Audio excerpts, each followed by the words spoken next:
Hello, welcome to the Shout for Joy Scrap Buster Mystery Quilt for Fall 2023. Doodad. Took me a couple weeks to come up with the name because every other name I kept coming up with, I felt gave too much away.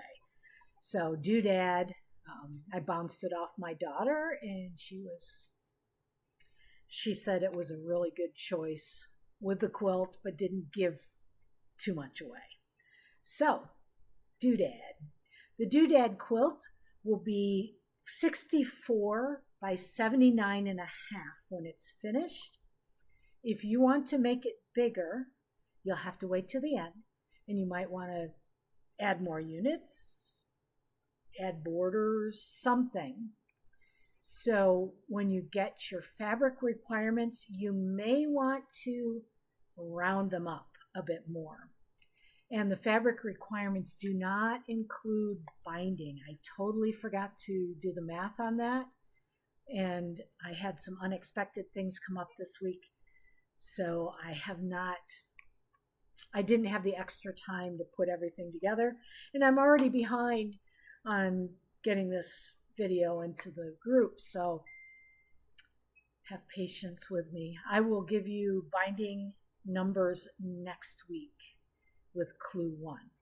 So with that said, I think this quilt would be fantastic in a monochromatic colorway. So if you love blue, imagine a navy blue with a medium blue and then a pale blue, really sharp. If you love green, do the same sort of a thing, a deep forest and a nice leaf green and then something real pale. Can't think of a name for a pale green, but you get the idea. The requirements are the dark fabric 2 1/4 yards, the medium fabric 1 3/4 yards, and the light 3 yards. Sometimes in my instructions, I may call it light, and sometimes I may call it background. I hope I'm consistent, but I might have missed that in my instructions. Now I'll try to double check that before I drop the instructions each week. So I am going to be using one constant. I'll be using a dark, it's a Moda, one of the Moda Grunge blacks. That will be my constant. Then I'm going to kind of mix up my medium, and I'm going to mix up my light. And I'm going to show you a little bit how I'm going to do that. I want to make it scrappy. I know some of you want control. 3 fabrics, you can do it. Cheryl, I know Cheryl Q, she likes to use denim. Denim would be great for your dark. So there you go. I have, let's see. I know a couple years ago I talked about how I choose my fabrics for the Scrap Buster. Right here is a picture of my small scraps. They are in those bins. As you can see, I have some taller bins and they are overflowing. Those small bins are overflowing, the tall bins are overflowing, and I need to use up fabric. So I will be showing you in just a little bit what I'm going to do with that. So let's see, I need to, there we go. Not that one, right there it is. There we go. First thing you need to do, why don't you make sure that you change out your rotary blade. This blade was just starting to skip, but look at how much fuzz was in the different parts of my rotary cutter. When I took it apart, I made sure that that spring was put aside in just a certain way. By the way, when you do get your blade, make sure you only have one blade It's so frustrating to somehow change out your blade and you get these ragged cuts and then you realize you have two blades. Okay, put that back on the way you took it off. Now this is where you really need to make sure the spring is correct. One of my students, I had to change her spring. She put it in backwards, and it really made a difference in the cutting. Make sure you can lock your blade and dispose properly of your old blade, whether you have one of those, whatever you have, make sure it's a safe thing. Okay, I'm going to be using reds for my medium, and if it kind of leans red, I'm going for it. So I've got some purpley reds, I've got some red reds, I've got pinks, I've got Christmas fabrics, I've got all kinds of different ones. Some of them, as I was putting them together, it's like, oh, that looks pretty purple, but it looked really red next to my purples. So some of them are leftover strips from other quilts. Lots of them are tiny little snippets. Yeah, there's some Christmas, all kinds of fun stuff. I like to start with those small bits. When I'm doing this, we're going to be basically crumb quilting, or at least I am for some of mine. I'm not going to use anything with gold on it. I don't want the shiny bits. That pink was in my red basket, but it really doesn't have much contrast. I really want to have contrast between my dark and my medium and my medium and my light. And then that one there, if I cut it into small bits, it's going to look green instead of the reds. So I'm going to toss that one out. So again, get those small ones. Okay. When I go to my machine, I have a pair of shears and I have a pair of thread snips. I'm going to be making beyond crumb blocks. I'm going to be making just bigger chunks of fabric. I find about the size of a fat quarter is convenient to work on. And I just start with those little bits, put them together, sew them together. Pretty straightforward. I don't worry about a foundation paper. I don't even worry too much about pressing them. I just pull them out of my bin and I start sewing.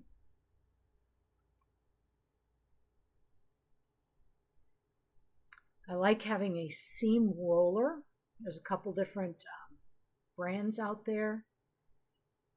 I've got my selvage on over there. So when I trim this, and I just use my shears, I'm going to trim off that little bit of selvage. And then I'm going to toss that. But that other piece, I can use that later on. So now I try to decide what piece is going to go next. And I just lay the different ones up against what I've got until I think I'm happy with the spot. And then I sew those two together. I try to remember to have my seams up so I don't flip them later, but there's times where you're going to be sewing a couple of these bits that you've sewn together. You'll be sewing a couple of them together and you might have seams on both sides. So don't worry too much about it. But it saves time if I can just kind of use that seam roller. I was thinking of cutting that off, but there's another way you can do that. I can just take a strip. I can lay it across from point to point there. And I can sew it. You notice I'm not using many pins. I'm just dropping them on there, sewing and going on. So get it lined up, get going.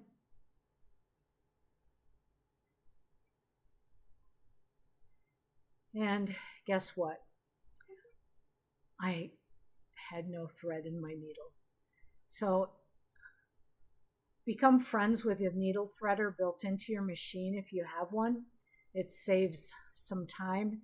And, you know, as your eyes get older, you can't see that hole in your needle anymore.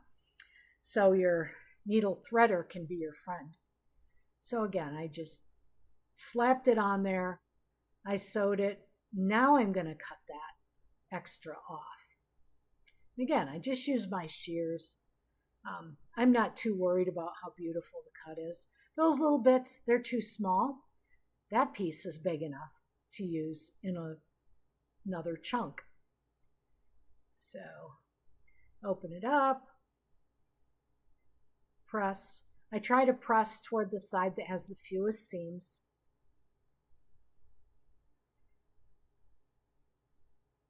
And again, I'm using that roller, and again, just cut it with my shears.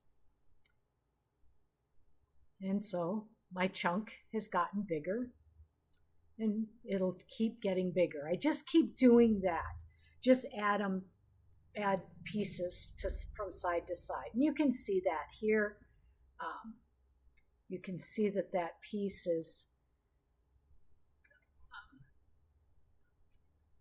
bigger.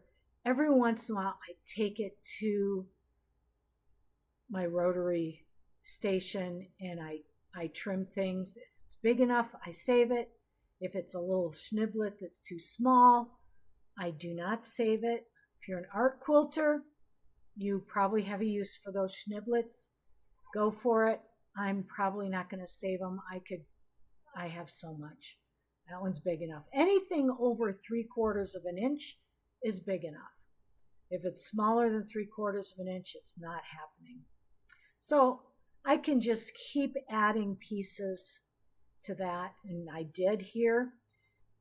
Every so often, I take it to the iron. If you have taken a class from me, most of the time I tell you, do not steamroller your fabrics. Well, guess what? This is the time where you can steamroller your fabrics. You just want to get them flat. We're not worried about them changing shape. We're not worried about things changing size. We're just worried about getting them flat. That's more important. So that is how I'm going to do my medium fabric.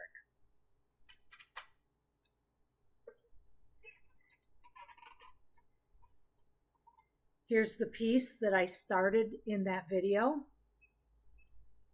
If you look, here are those first 3 pieces of fabric.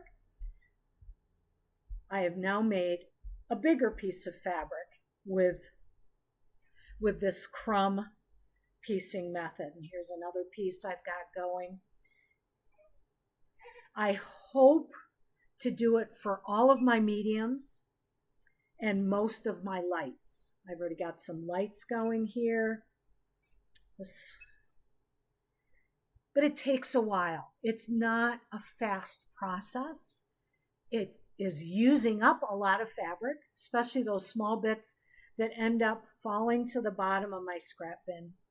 And there I am with lots and lots and lots of little bits. So if I can sew them together, then I'm good.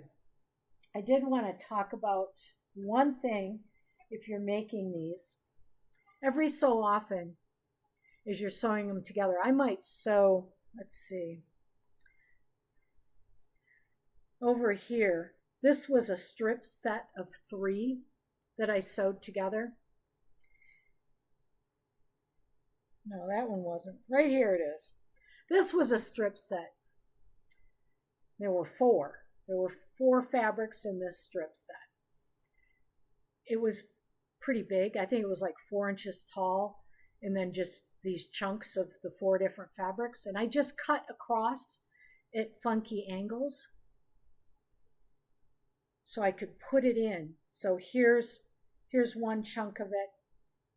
Here's just a smaller chunk. I don't have all 4 fabrics in there. And I will use I think I still have bits of that, so I will use it to make things bigger. You can see here, I have a whole bunch of small things, a stripe,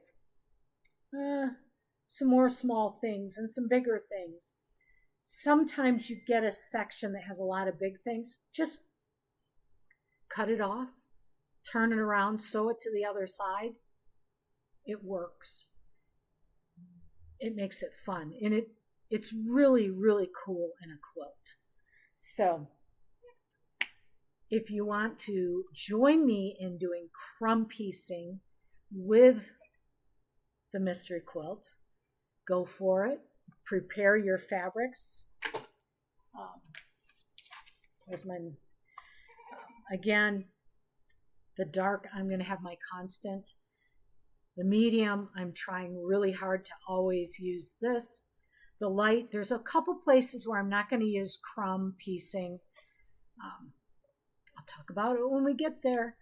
It won't be for next month, next clue, for the first clue. So I have on the handout that will be in the file section, I have some pre-cutting for clue 1. So I have some dark, medium, and background. Most of the cuts are for dark and background or light. Well, I started right off by saying background instead of light. I'll be changing this before I put that in the group. So sorry that this keeps going lighter and darker. My camera seems to be adjusting. Yeah, I get this paper up here and it changes the camera. So there you go, our Doodad Fall Mystery Quilt. Hope you'll join in and hope you have as much fun as I think I'm going to have.